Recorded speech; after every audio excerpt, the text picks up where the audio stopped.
Bonjour à tous et bienvenue pour un nouvel épisode de Dans le paquet, l'essentiel. Aujourd'hui, on va faire un focus sur les Panini Donruss Soccer 2023-2024. Elles doivent sortir cette semaine, mais Panini America a repoussé la sortie jusqu'au 15 mai. Donc c'est la bonne opportunité pour voir un peu de quoi il s'agit. On va parler un peu des prix, de la checklist, est-ce que ça vaut le coup, pas le coup, pour qui est le produit. Déjà, Panini Donruss Soccer, pour ceux qui ne connaissent pas, c'est une collection qui revient là depuis 2-3 ans régulièrement. On l'a eu la saison dernière, on l'a cette saison. Il y a eu la version spéciale World Cup du Qatar. Et voilà, donc c'est une collection, moi je trouve, qui est assez sympa. Au niveau de où ça se place sur le marché, le prix des boîtes, vous allez voir, est assez élevé, mais il y a énormément de cartes.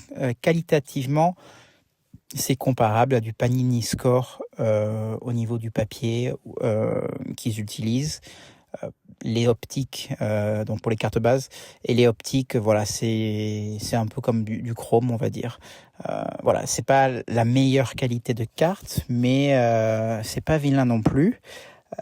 Un des point particulier de la collection, ou ce qu'on regarde dans la checklist, en plus des autographes évidemment, c'est les Rated Rookies. Donc la collection de cartes rookies disponibles dans le set. Il y a certaines Rated Rookies qui sont devenues, on va dire, cultes. Je pense que si on revient en arrière, la plus importante, c'est sûrement celle de Vinicius, à l'heure où on se parle aujourd'hui, la Panini Donruss 2018, qui était la première carte de Vinicius. Il y a aussi la première carte de Foden qui était chez Panini Donruss en Rated Rookie. Donc voilà, ça va être intéressant de regarder ça. Au niveau de la composition des boîtes, c'est des boîtes, comme j'ai dit, avec beaucoup de cartes. On a 12 paquets de 30 cartes. Le prix de la boîte est d'environ 300 € selon où vous allez la trouver. J'en ai trouvé un peu moins cher, un peu plus cher sur Internet, en pré-vente pour le moment.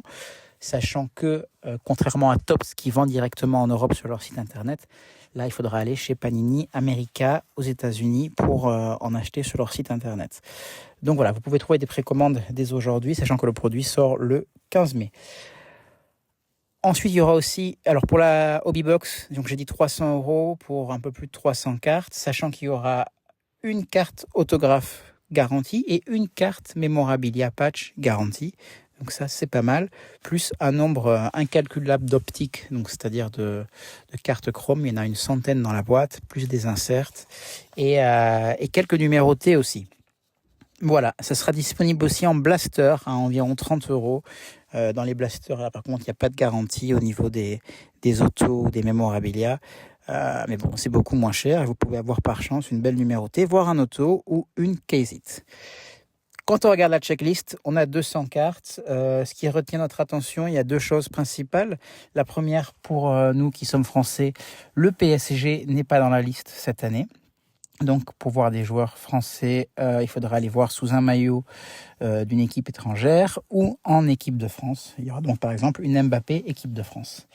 Et la petite innovation, c'est qu'ils ont inscrit cette année à la checklist des clubs un peu plus exotiques au niveau international. On va retrouver River Plate, on va retrouver le FC Séoul et les Suwon Samsung Blue Wings, donc une équipe sûrement sud-coréenne, je pense. Mais surtout, Palmeiras.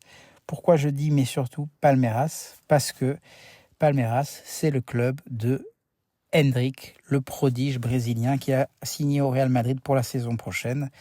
Et donc, il aura droit à sa Rated Rookie, ta toute première carte dans le hobby. Pour rappel, il a déjà une carte chez Leaf, une carte auto. Mais là, voilà, une première carte licence officielle, c'est la Rated Rookie de Endrick à Palmeiras. Peut-être ça ouvre la porte à une Panini Select FIFA avec le maillot du Brésil pour Endrick. Ça serait pas mal. Donc voilà, si on regarde les Rated Rookie, donc Endrick qui va être sûrement la grosse chase du produit. Puis on retrouve les usual suspects.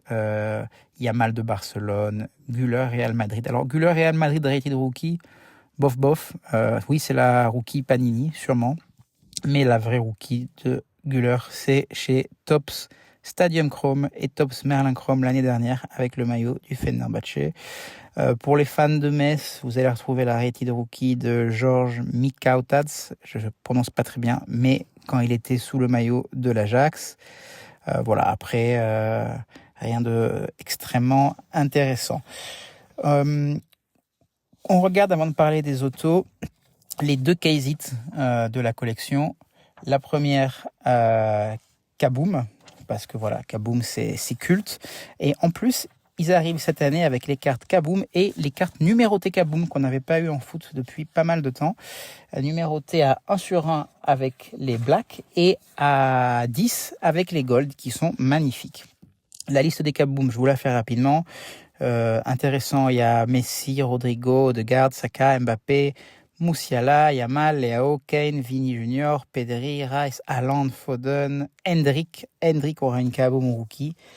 Ouais, donc ce sera vraiment la grosse chase. Bellingham, Kamavinga, blablabla, de légende, Maradona et David Beckham.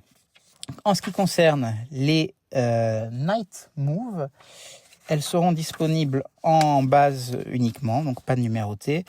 Et là, on retrouve pas mal de joueurs sympas, dont des légendes, mais on retrouve donc Haaland, Bellingham, Vini Junior, Salah, Lautaro Martinez, Cristiano Ronaldo, Alvarez, Messi, blablabla, Declan Rice, Florian Wirtz, très sympa.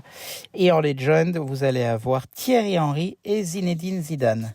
Donc ça, c'est plutôt cool aussi. On passe maintenant à la liste des autos. On a les Beautiful Games qui sont de très jolies cartes auto, disponibles donc en base, et après vous allez avoir une ribambelle de parallèles, de numérotés. Pour moi, c'est un peu le défaut. C'est impossible de finir un rainbow, c'est très très difficile un rainbow sur Donruss. Donc voilà, tout ce que je vais vous dire là, vous allez l'avoir en plein de couleurs.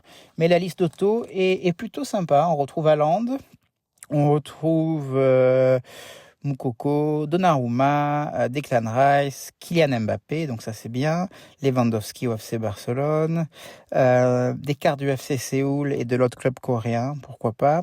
Pas d'auto d'Hendrick, malheureusement. Peut-être pour Panini Select, ils gardent ça. Vous allez retrouver Yamal en auto, Beckham, Carly Lloyds pour le foot féminin aux États-Unis. Et puis en légende, il y a Edgar Davids, Carragher, Redknapp, Zubizarreta, plutôt sympa, Mathias Sammer, Crespo, Dida et Dan Petrescu de Chelsea. Donc voilà, ça c'est la liste des Beautiful Games. Comme je vous dis, tous ces autos, vous allez les avoir en énormément de parallèles. Donc voilà, si vous voulez la checklist complète avec la description des parallèles, je vous dis d'aller sur le site danslepaquet.com parce qu'elle est disponible. Ensuite, on passe aux autographes, duel autographe.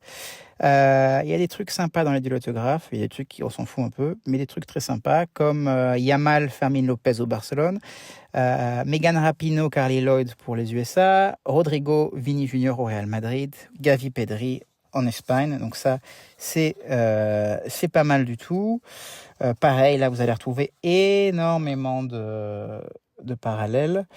Et puis, il y a les signatures series checklist. Donc là, certains joueurs qui apparaissent déjà dans les autres listes d'autographes, mais on va retrouver aussi Harry Kane en plus, Adeyemi, Pulisic, Nico Williams, laissez-moi regarder vite fait, Mario Götze en Legends, c'est pas mal ça, Lucas Podolski, Megan Rapinoe qui a signé pour les États-Unis, Del Piero pour l'Italie, Cafu, Joe Hart pour Manchester City, Lineker à Barcelone, Mascherano à Liverpool, Walter Samuel pour l'Argentine, Nabil Fekir pour la France. Donc ça, si vous voulez une carte équipe de France auto de Nabil Fekir, ce sera disponible. Et donc ça, c'est sympa. Alors, je vous ai pas fait la description des cartes mémorabilia, la checklist. Sincèrement, les cartes mémorabilia dans cette série, c'est pas ce que vous allez chase. Il peut y avoir des cartes sympas, mais voilà, c'est pas le fort de la série, c'est un petit patch, souvent pas très funky de ce que j'ai vu dans les autres séries, donc à moins qu'ils changent énormément ça, voilà, c'est pas le plus intéressant. En tout cas, je pense m'acheter un ou deux blasters, on sait jamais, on peut jouer au loto et choper une Hendrick. Mais voilà, c'est un set sympa. Regardez bien les différents sites des distributeurs en Europe, aux États-Unis, puisqu'il y a des variations de prix de presque $100 d'un site à l'autre. Donc ça vaut vraiment le coup de bien regarder où vous allez l'acheter. C'est tout pour aujourd'hui, je vous donne rendez-vous très bientôt dans le paquet.